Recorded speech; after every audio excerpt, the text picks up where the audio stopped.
अस्सलामुअलैकुम नाजरीन, नूरानी खबरों में आपका खैर मकदम है। नाजरीन, पूरे देश में 2024 के चुनाव को लेकर सरगर्मियां तेज हो गई है और भारतीय जनता पार्टी की सरकार ने सभी सरकारी अमले को चुनाव की तैयारियों में लगा दिया है।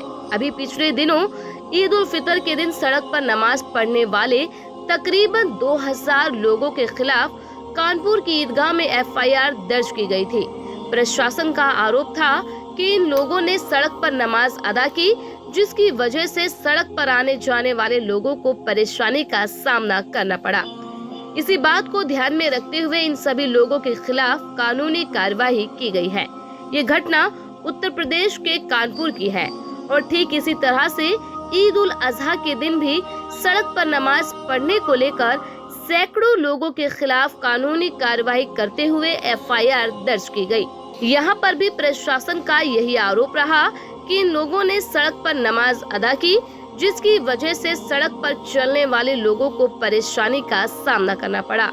नाजरीन, यहाँ एक बात बड़े ध्यान से सुनने वाली है कि ईद के नमाज में ज्यादा से ज्यादा 10 मिनट का ही समय लगता है और 10 मिनट के समय के लिए किस तरीके से इन लोगों के खिलाफ कानूनी कार्रवाई करने में पुलिस तत्परता दिखाती है।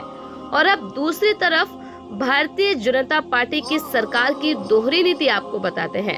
सरकार का नारा है सबका साथ, सबका विकास और सबका विश्वास, लेकिन अल्पसंख्यकों के साथ सरकार का रवैया किस तरीके का है ये आपने देखा। और दूसरी तरफ अब कांवड़ यात्रा को लेकर सरकार की दोगली नीति के बारे में आपको बताते हैं। उत्तर प्रदेश की सरकार ने नेशनल हाईवे को 13 दिन के लिए बंद कर दिया है, जो कि देश का मुख्य मार्ग है, जबकि दूसरी ओर कॉलोनी की छोटी छोटी सड़कों को 15 मिनट के लिए बंद करने पर सरकार मुसलमानों के खिलाफ FIR दर्ज कर देती है और दूसरी तरफ दूसरे तबके के लिए सड़कों को ही सरकार बंद कर देती है और प्रशासन के लोग हेलीकॉप्टर से उन लोगों पर फूलों की बारिश करते हैं। उत्तर प्रदेश की तर्ज पर और राज्यों ने भी इसी तरीकों को अपनाना शुरू कर दिया है। उत्तराखंड में भी पुलिस कांवड़ यात्रियों पर पुष्प वर्षा करती दिखाई दे रही है। हमें और किसी भी मुसलमान को इस बात से कोई ऐतराज नहीं है कि प्रशासन कांवड़ यात्रियों को इतनी सुविधाएं क्यों दे रही है, बल्कि हमको इस बात से खुशी है कि सरकार कांवड़ यात्रियों को सुविधाएं दे रही है। हम लोगों को शिकायत और दुख इस बात का है कि जिस तरीके से कांवड़ यात्रियों को सभी सुविधाएं दी जाती है, क्या उसी तरीके से ईद और बकरीद पर मुस्लिम भाइयों को सुविधाएं नहीं देनी चाहिए। हम समझते हैं कि इस बात पर किसी को भी कोई ऐतराज या परेशानी नहीं होनी चाहिए, लेकिन अपनी राजनीतिक रोटियां सेकने के लिए कुछ राजनीतिक पार्टियां हिंदू और मुसलमानों में नफरत का माहौल पैदा करने के लिए इस तरीके की कोशिश करती रहती है।